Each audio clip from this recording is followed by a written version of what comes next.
Hi, I'm Daniel Lucas, and welcome to Book 101 Review. Book 101 is all about the books that I read for the last 40 years. And today I have my special guest. He's a mental health nurse practitioner and, of course, relationship expert, no other than Mr. John the Yoga. Hi, how are you? Thanks for having me. I'm fabulous, Mr. John. And can you please introduce more about yourself? Yes, so again, I'm Dr. John Deoka. I'm a mental health nurse practitioner, and I specialize in treating patients that are suffering from relationship issues. So that could be patients that are, navigating the troubles of modern day dating, long-term couples that are having troubles in their relationship. I also see families that could be having any kind of interfamily conflict, or even sometimes friendships and workplace relationships as well. Dr. John the Yoga, thank you so much for sharing your knowledge and wisdom to the world. What was the single most profound shift in your understanding of love, connection, or relationships after reading Quantum Love? Yeah, so it's funny because I discovered this book probably sometime last year, and it's almost 10 years old. So I haven't heard about it before. The therapist that wrote it was on a podcast, and it really started getting into line with some of the work I'm seeing with my clients and some of the work that we're doing together, where we're talking about these energetic changes that occur between two people and how we have the ability to shift the dynamics in relationships when we're focusing on our own energy. I know there's a lot of chatter out there as these communities surrounding, quantum shifts and manifesting are arising.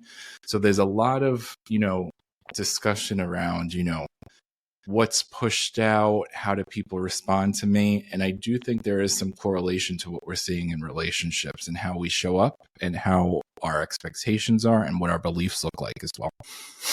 And that's what this book really talks about, is how we kind of go into our own energy and use it to shift our relationship, especially if that relationship's having any issues.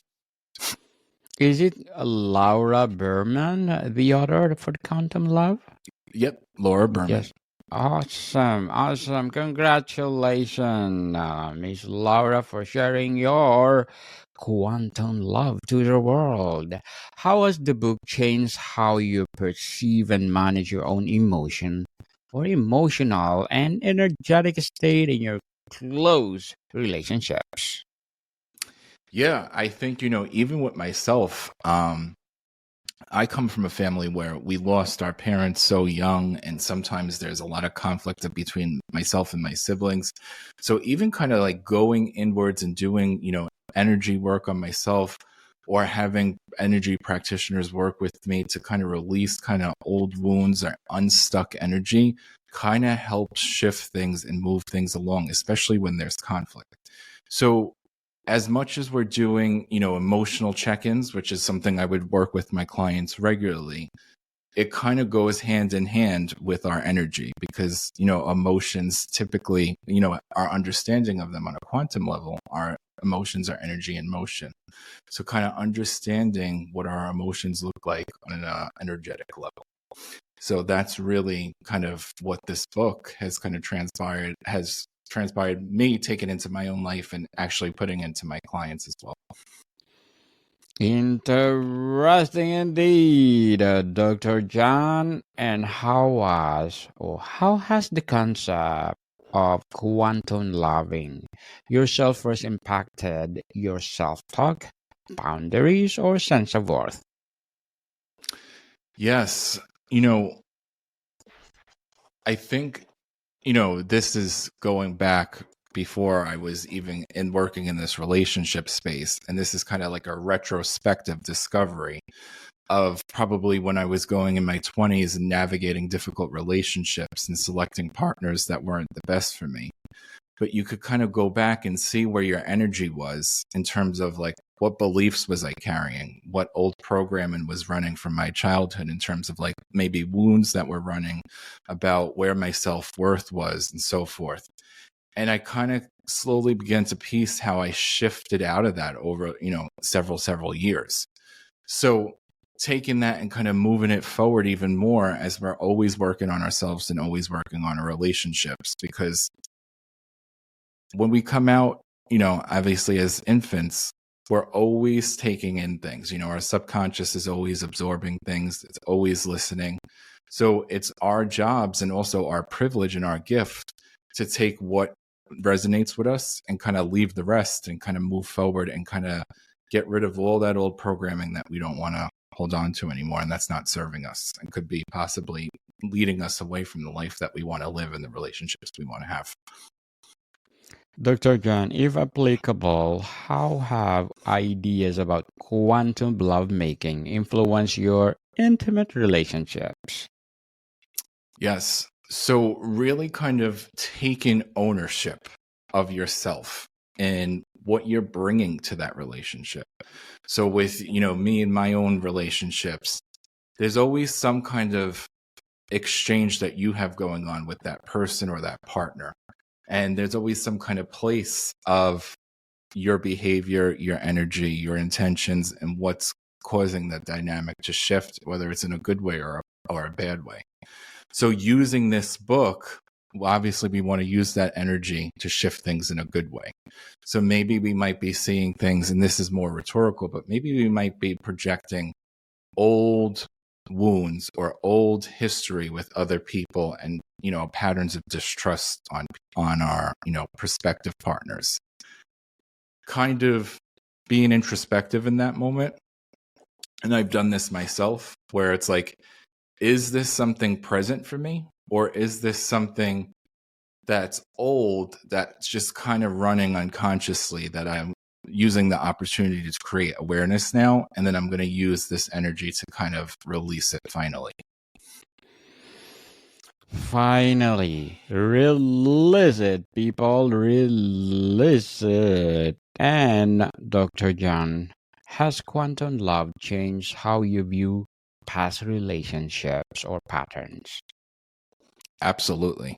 Because once you kind of get on this belief system on how our own energy is impacting our relationships, even the bad, and kind of shift out of this, I don't want to say necessarily victim mentality, but like more so like that everything's being done to us by other people, you could really see how different things were happening at different moments towards your life, that you may have been getting into heated exchanges with an ex, self-sabotaging relationships, thinking that the shoe was going to drop before it really has, and there was nothing necessarily wrong, and maybe were emotionally dysregulated, and that your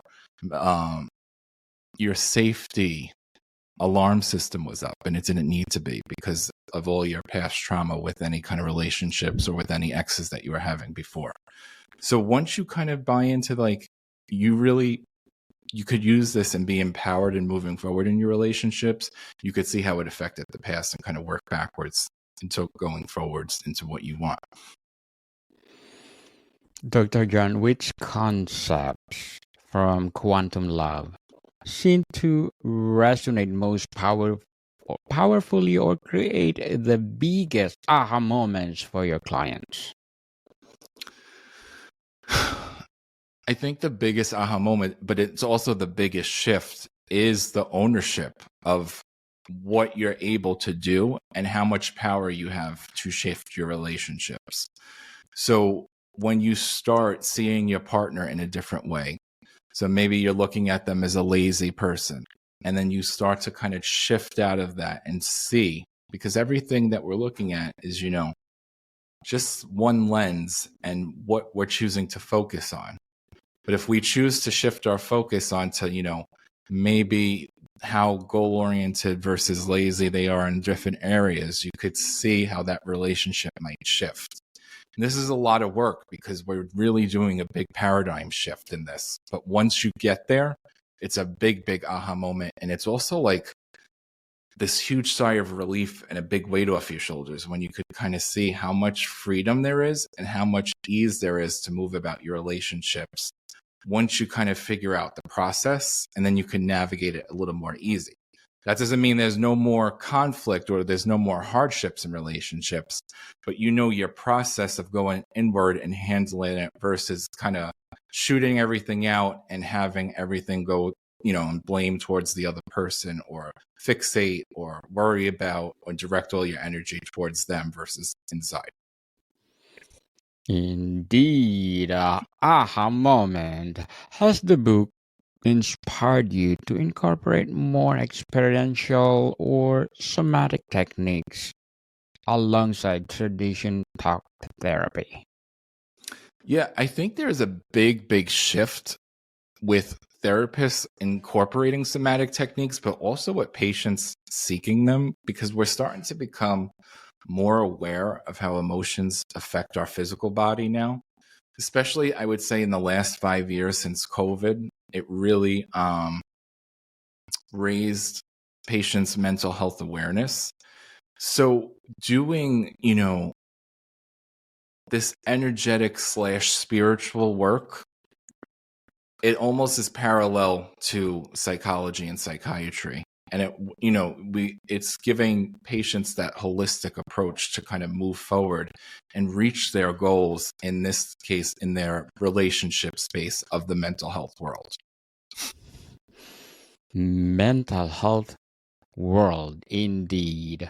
What challenges have you encountered when trying to introduce quantum physics-based concept to clients?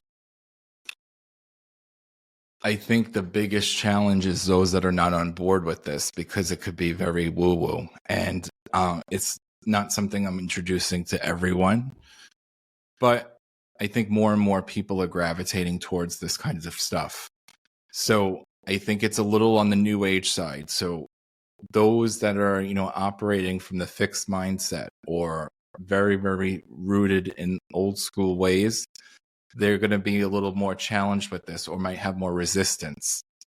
But in order for us to be, a lot better or a lot more successful in our relationships anyway, there is an encouragement for us to constantly be seeking expansion within ourselves and our growth and our development, so that we understand ourselves better and we understand others better anyway.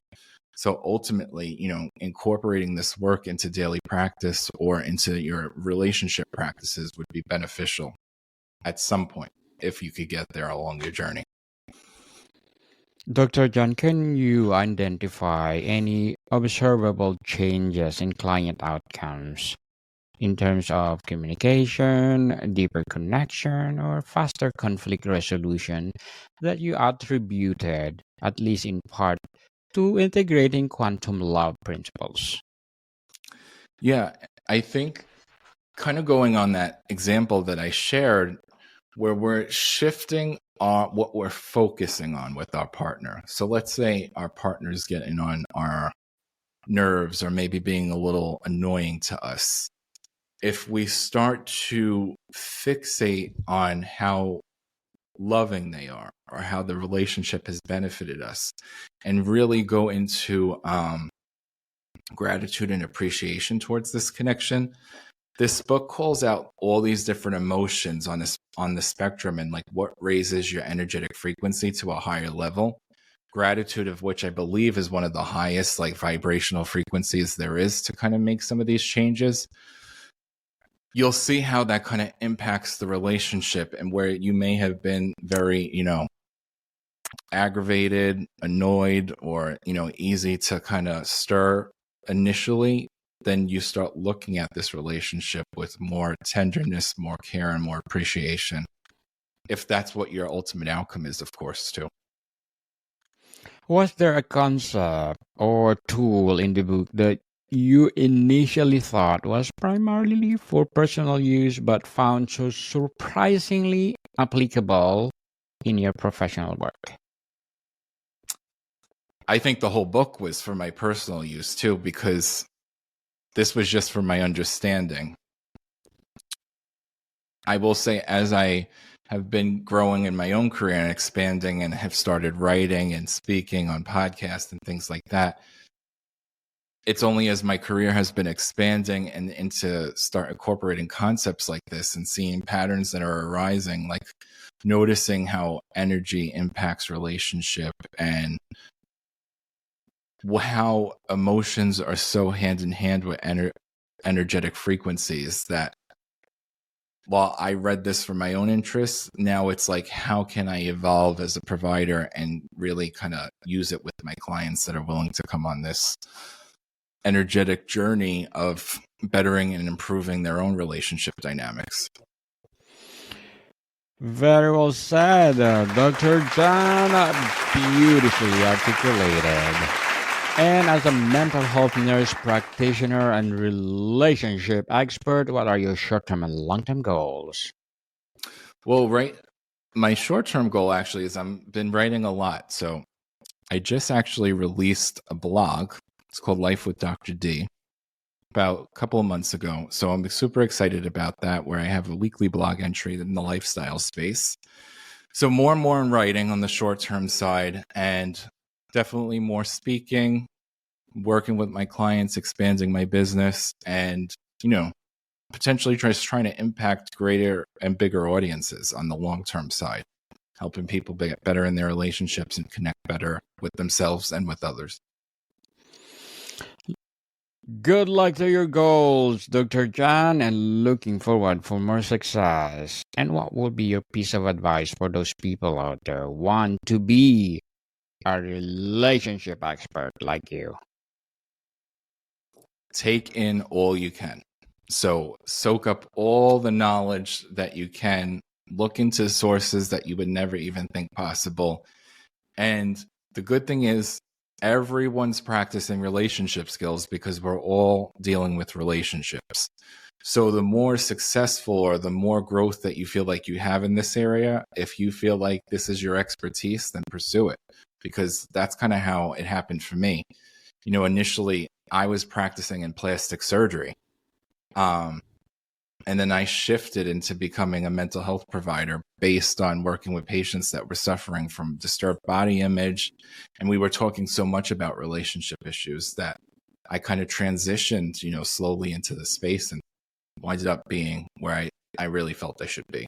So you don't know where you might be now, but if this is calling to you, please pursue it and seek all the knowledge you can.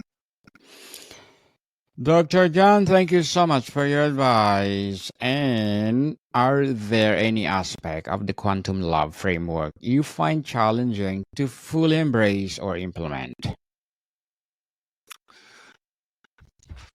I don't think so. I think this author really has kind of articulated this book in such a well-rounded way. I think the biggest challenge might be the frequency in which you practice it and kind of get adjusted to, doing your check-ins, however often that might look like, and kind of getting started would probably be the biggest challenge, because sometimes, developing new habits might be the biggest hurdle for us. Dr. John, before we wrap up our discussion for today, I'm inviting you to please do listen to my other podcast, people. My other podcast, because my abstract essay is already in 5th season, abstract poetry in 2nd season, and of course my Book 101 review in 5th season too, Comedy 101 in 2nd season, and of course my Food 101 in its 5th season as well. Geography 101 in 4th season, and my baby podcast Law 101 and Mental Health 101. Love Letters in 3rd season, and my Movie 101 review and Music 101 in its 4th season. Science 101 and Sex 101 in its 1st season. Please listen to them wherever you listen your podcast. Dr. John, if you could distill the one essential message or tool from Quantum Love that you believe has the most transformative power for individuals or couples, what would it be and why? You have more power than you think you do to impact your relationship. And it all starts with your emotions and your energy. So once you're able to kind of reflect and understand those, you'll see how much influence that you really have on these dynamics that are showing up in your life. Dr. John Dioka, thank you so much again for your wisdom and knowledge you shared to us. And can you please invite our listeners to support your advocacy as well as your business itself? Yes. I can say it, right? Yes, go ahead. Okay. So please follow me at Dr._John Dioka Instagram, therelationshipprescriber.com, and lifewithdrd.com, DRD. Thank you guys so much. Yes, people, let's support Dr. John Dioka, because if you support him, more and more and more empowering relationship to come, more and more empowering advocacy to come. Dr. John, thank you so much for your time. Thank you for having me. More to come, people. See you soon.